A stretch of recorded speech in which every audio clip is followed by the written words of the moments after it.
even if you are underperforming. Now, though, let's jump into it. Can Infused find some sort of rebuttal, or will this just be Faze running away with it and finding their second in swift fashion? It's Redwood where we do see the action transpire, and it actually looks like a three-man push from Faze, and it's going to be Zero who gets all the information, the heat map. Oh, you cannot miss shots like that. The first is forgivable, the second is just plain awful. For a second there, I thought he was going to get pretty aggressive on these players pushing close, because you can see, if I highlight them on your mini-map, it's going to be Zuma playing right outside of bunker, and I think Clay actually gets inside. He's going to catch two players off guard, gets one, and gets out with his life. Big play there from Clay. How did he get away with that one? He just slides in, slides out, and the damage is done. Urban then forced to watch as his three remaining compadres have to battle through the remaining 40 or more seconds of this round. And the rotate's coming on. Faze have got all the info in the world here, Matt. This is madness. Yeah, now PD's going to try and get bombed down, but Faze in a perfect position to collapse. As soon as they see the plant go down, I'd be surprised if they don't flood it. And you see just the players of Faze going to start to flood. PD has a lot of players on his plate. He's going to drop. Zero's going to be watching the back, and then you're going to have Marky B trying to get back towards the site. And, I mean, he is so far away, and same with Zero. They cannot even make a play on this. They were so far away. I'm actually, it's kind of agonizing to see. So PT gets the bomb down. That's good progress. He's sitting there saying, guys, they're on the rotate. Where are you? Zero's watching middle. And he's miles away. Who else was that? I think it was actually Marky B on the back line. Absolutely miles away with a Shiva, unable to retake. And the positioning of one player, one of the four remaining Faze players, it was all Clayster. And simply by tagging up PT on the retake, tagging up Marky on the retake, they completely locked them out, and Zero was unable to break through as well. Great start then for Faze, not losing a single man. And of course, a reminder, if you have just joined us, Faze are currently absolutely perfect. In group play, they won their matches 3-0 every single time. Currently standing at 9 maps to 0. In this series, it would make it 10-0. As here we stand in Search and Destroy. Will we see an 11th? Will they have a pristine record going into the second round of bracket play? I mean, they have the dream alive, right? I mean, I don't think we have ever seen a Call of Duty tournament go with a team not dropping a map. Pretty safe to say that. On a stage like this, that would be just impressive. I think what they've already done is impressive, and Clay absolutely destroys 2 players mid-map. He's going to back up, but already off to a 5-0 start in the CWL Pro Division for Stage 2. He was probably, well, I mean, statistically, him, Cinder, and Killa, the 3 best players on this map in mode combination. You see Enable's going to be able to get bombed down. Infused in a bad spot. I really like the restraint from Clayster there. We'll talk about it in just a moment now. Urban has fallen, but the fact that he gets 2 quick kills in middle and then proceeds to go ahead and hold the flank.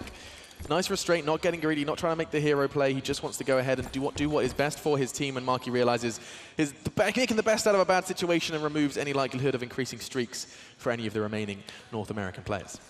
And it's interesting because Faze is a team throughout Stage 1, Stage 2, the entire Black Ops 3 year. They have not been able, the story is when they get their hardpoint game going, they lose their Search and Destroy game. It's like they fix their S&D game, the hardpoint game goes out the window. It's like you think they figured it out in Uplink, well then they can't play CTF. And it's like we have not seen them play every mode at the top level. We've seen it like at times, but this one, they have put everything together. And now he's been having a fantastic performance. 5 kills, just 2 rounds into the Search and Destroy. We're going to go ahead and tune in to see what Mr. Clayster has to say about this matchup. Did you guys give up B or not? Glitch. Yeah, we gave up B. Yeah, we had to. That's fine. Dylan, can you do the sniper? No. I'm gonna just watch. Glitch. I'm gonna watch fly it. Down glitch. Follow me up. He trophy down bomb. I'm going. You ready? Follow me up. Follow me up. Follow me up. No, nice. Oh, I didn't glitch. Let's bomb down though. I'm down on B bomb. One was bridge. I'm trying to watch our back. One's bridge. You saw me top window. I should all 3 hit out of B. Yeah, we can. No, you want to? You two. At 42 seconds. Go. At 40. Oh, hold up. Behind the bomb still. Wait, I'm gonna nade it. Bomber to the right. Hold up. As soon as his nade's lands, you guys go. As soon as his nade's lands, you guys go. On the bomb. Go. Oh, he's got trophy. He jumped over. Jumped on him. Help him. I got one. Hold up. Get on, Dylan. Yo, bridge. Weak bridge, chill. Nice. 2-1. Get together. I peek it from the trail. It's Zero. He's sniping. Tommy, check trail. Yo, he's on bomb. Top bridge. Bridge hurt. Turn back to you, Tommy. Let's go! Yo, good shit staying alive, baby. Did you get anything or Clay? No. I got a dart. No, it's good. I love that. That is nice some job, fantastic comms. My favorite part of the Faze comms is just how like monotone and unenergetic Enable is. He's like, oh, Clay, what'd you get? And he's like, Clay's like, I got a dart. It's like a big Clay. He's like, yeah, that's good. That's good. No, what I just loved about that was how, I mean, yes, Clayster was structuring the plays, like nade first, but it was also just, there was a lot of calmness in that comms. I sometimes tune into European comms and I just get really frustrated by how much everyone is shouting.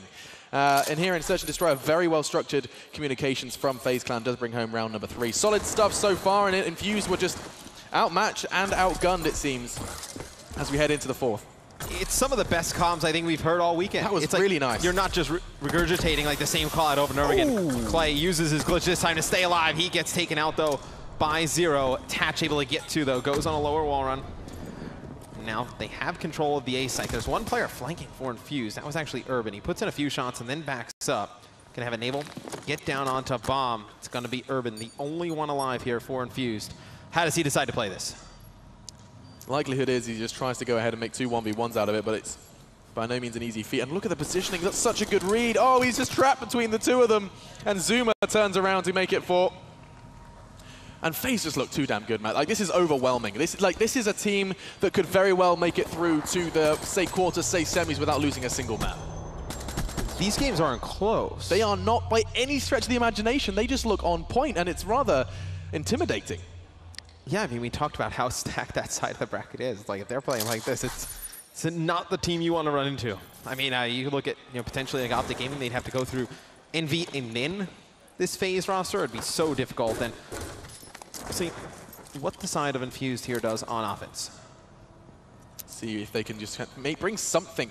Get rid of that scary Zero, that donut, that goose egg, whatever you want to call it. It is just not a nice number to look at. There may be one player on Infused that disagrees with that, Mr. Zero, but still. I believe Clay is actually using his dart, and he gets one with it. We catch that as a get player going on the wall run. He was in air at the time. That's a fantastic connection. But the bomb does go down, and PT's desperate to try and make this level. It's not looking likely, though, Matt. I don't know how they should play this. I mean, if you stack up on the bomb, Faze is just going to flood out and they're going to challenge it.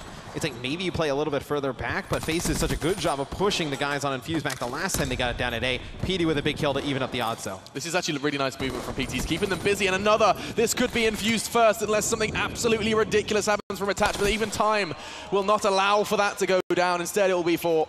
And Infused will find their first. That was much needed. Finally, they break through. And you know what? It's worth addressing that comes from a push outside. We haven't seen them do that too often. The only other time that they actually managed to get the bomb down on A was because PT was left completely on his own. Marky and Zero just doing other things elsewhere. Yeah, and with the man disadvantage, they were able to hold that off. So, I mean, they stopped Faze from going up 5-0. 5-0 at that moment in time. You probably think, hey, this game is over. And see, actually, Zuma actually uses his overdrive that round. It's something we didn't point out, but he used the overdrive on defense to get close to bunker. Didn't find anybody. So waste that ability during that round. It's a big win for Infused. And the 2 gun battles at the start, not wins for Infused. They have both their players pushing mid drop. Marky B and Urban gone.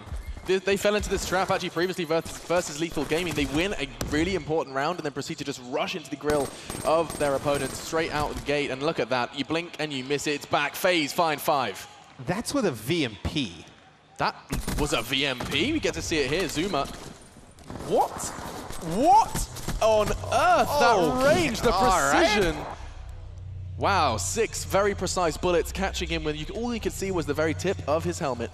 If he's shooting like that, I mean, we don't need to play on Sunday. I mean, we need to end it tonight. Yeah, it's done. I mean, they'll mow down teams pretty quick. I mean, we can get out of here by 9 o'clock through their top of the bracket, but wow. Tremendous shots there with the VMP from Zuma. As you see Faze dominating the search and destroy. Yeah, like this is probably some of the biggest outmatched I've casted, and I've seen some of that group play, and that's where you expect to see matches like this. That's where you expect to see your 6-1s. But here we stand, outside of that, in the brackets, teams that did make it out, make the cut to the top 16, and it does just feel like David versus Goliath. Yeah, I mean, they get onto the bomb site and they have to back up. I mean, Attach here waiting for players to come up top.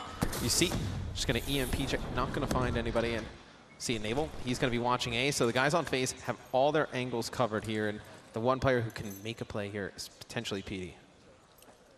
Adam PT Pete.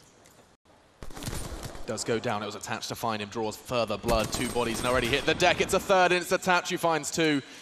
And Zero has got it all to do to save his team's dignity here in Search and Destroy. Will it be 6-1? The answer is a resounding yes, and it's an SVG bullet that rings across Redwood to secure the 6th round, the final round of our second map here.